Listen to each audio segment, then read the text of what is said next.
Você sabia que o Passat não só salvou a Volkswagen da falência, como também quase levou a marca pro buraco aqui no Brasil? Parece contraditório, mas essa história é real.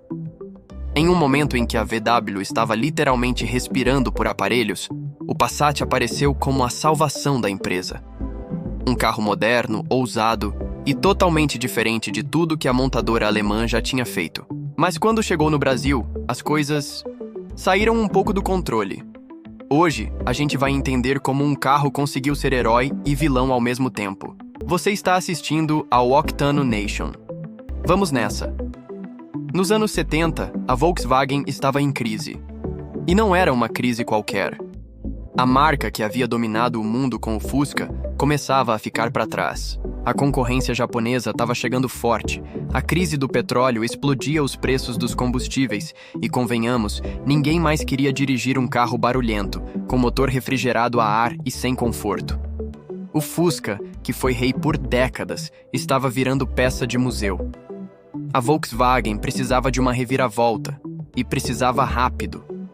E aí entra o Passat. O Passat foi lançado em 1973, e ele não parecia um carro da Volkswagen. Na verdade, ele parecia qualquer coisa, menos um filho do Fusca. Design moderno, motor dianteiro, tração dianteira, refrigeração líquida e linhas aerodinâmicas.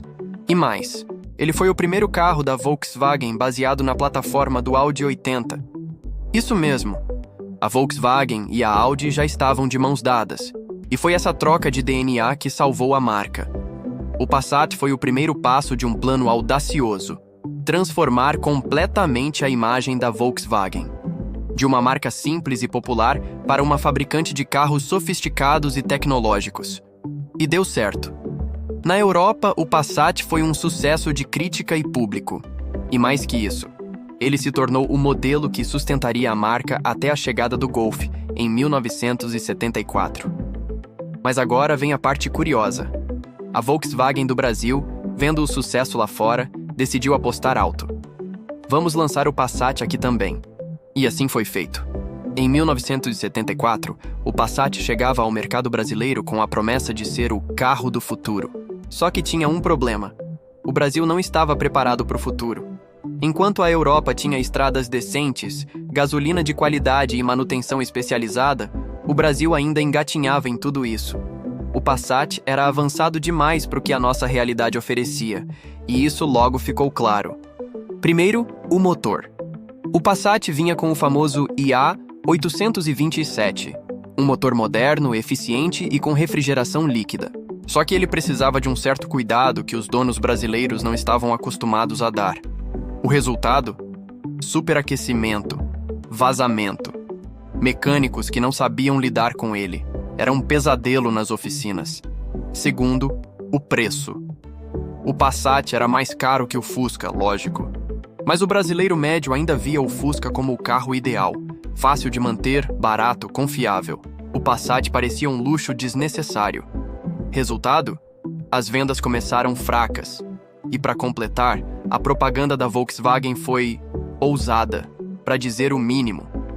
Anúncios diziam que o Passat engolia o asfalto, que era o melhor carro nacional, que tinha tecnologia alemã em cada detalhe. Só que o consumidor olhava para aquele carro que vivia no mecânico e pensava: melhor para quem? Mas calma, o Passat não foi um fracasso total. Com o tempo, a VW foi corrigindo os erros. Lançaram novas versões com acabamento melhor e até uma versão esportiva que fez história, o Passat TS. E aqui, meu amigo, a história começa a mudar de novo. O TS veio com visual mais agressivo, faixas laterais, rodas exclusivas e, claro, motor mais potente. Ele virou símbolo de status. Jovens queriam, pilotos de fim de semana queriam, até políticos queriam. O Passat virou sonho de consumo. E foi aí que ele começou a recuperar sua imagem. Nos anos 80, o Passat já era um carro respeitado no Brasil. E a VW começou a exportar versões brasileiras para o Iraque, num dos acordos comerciais mais bizarros da história automotiva. Sim, você ouviu certo. O Brasil mandou Passats para o Iraque de Saddam Hussein em troca de petróleo. Coisas que só acontecem por aqui. Mas enquanto o Passat ganhava fama lá fora, Aqui dentro ele começava a perder espaço. O mercado mudava rápido. O Gol estava chegando, o Santana ganhava força e o Passat envelhecia. Em 1988, depois de 14 anos de produção nacional, a Volkswagen tirou o Passat de linha, em silêncio, sem despedida. Só que aí vem o ponto mais curioso dessa história toda. Mesmo com todos os altos e baixos, o Passat foi o carro que segurou a barra para a Volkswagen em dois momentos cruciais. Primeiro na Europa, onde ele literalmente evitou que a empresa quebrasse. Depois, no Brasil, onde ele enfrentou rejeição, problemas mecânicos e desconfiança, mas ainda assim conseguiu deixar um legado. Hoje, o Passat é lembrado com carinho por quem viveu aquela época. É símbolo de uma transição, de um tempo em que o carro parou de ser apenas um meio de transporte e virou expressão de status, tecnologia e ambição. E mais do que isso, o Passat mostrou que a Volkswagen podia ser mais que o Fusca. Podia inovar, podia arriscar, podia errar e depois acertar. É irônico, né? Um carro que começou como promessa de futuro quase virou um problema, mas no fim virou referência. O tempo foi generoso com o Passat. Hoje, os modelos TS, GTS Pointer e até os Iraque Edition são cultuados por colecionadores.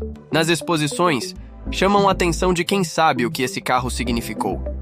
E se você pensa que tudo isso é só uma lembrança distante, é bom saber que o nome Passat ainda vive, em versões modernas, luxuosas e, adivinha, com motores eletrificados.